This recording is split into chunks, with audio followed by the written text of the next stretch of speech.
read the crucifixion out of the book of Mark. You know, this is Good Friday, and Good Friday is typically the Friday that Christ died on that cross for our sins. So, like I said, I just want to read the crucifixion, the version that's in Mark.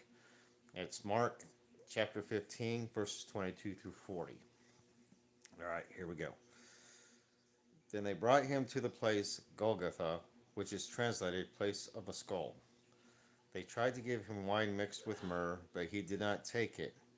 And they crucified him and divided up his garments among themselves, casting lots for them to decide what each man should take. It was the third hour when they crucified him. The inscription of the charge against him read, "The King of the Jews." They crucified two robbers with him, one on his right and one on his left. And the scriptures was fulfilled, which says, "And he was numbered with transgressors." Those passing by were hurling abuse at him, wagging their heads and saying, "Ha! You who are going to destroy the temple and rebuild it in 3 days, save yourself and come down from the cross." In the same way, the chief priests also, along with the scribes, were mocking him among themselves and saying, "He saved others, he cannot save himself. Let this Christ, the King of Israel, now come down from the cross so that we may see and believe." Those who were crucified with him were also insulting him. When the 6th hour came, darkness fell over the whole land until the 9th hour.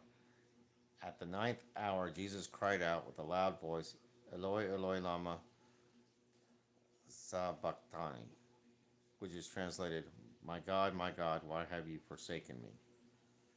When some of the bystanders heard it, they began saying, "Behold, he is calling for Elijah." Someone ran and filled a sponge with sour wine and put it on a reed and gave him a drink, saying, "Let us see whether Elijah will come to take him down." And Jesus uttered a loud cry and breathed his last, and the veil of the temple was torn in two from top to bottom. When the centurion who was standing right in front of him saw the way he breathed his last, he said, "Truly this man was the Son of God."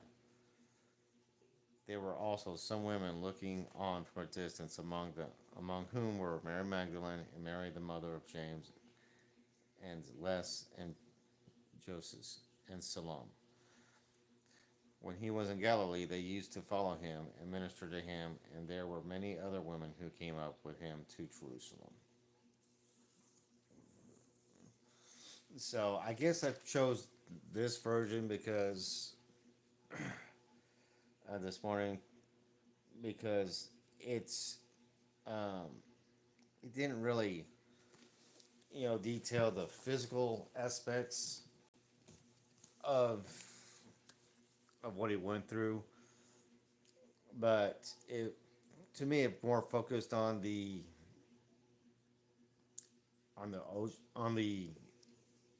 social aspect. Those who opposed him, who those who didn't believe him, um, those with hardened hearts.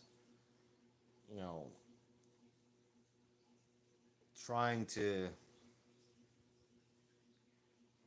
get the last word on him. And the sad thing is, all those walkers and all those spitting insults out at him, and you know, are doomed. And the real sad part is that the religious leaders of the time were the ones that put him there. Well, we all put him there because of our sins, but um, but yeah, the religious leaders were so blind to the fact of who Christ was, and in their self righteousness, they inadvertently didn't realize that they were sealing their own fate.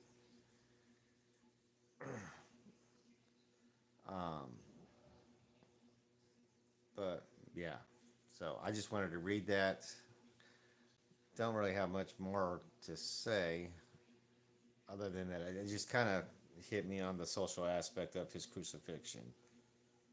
Even while he was dying, you know, people were insulting him, testing him, saying, "Well, look, he can't even save himself, yet he saved others," And the sad part is what they didn't realize is that he was actually saving them all if they would have just believed in who he was. But, anyways, have a good Friday. I love you guys. Be blessed. And we will see you tomorrow. Bye.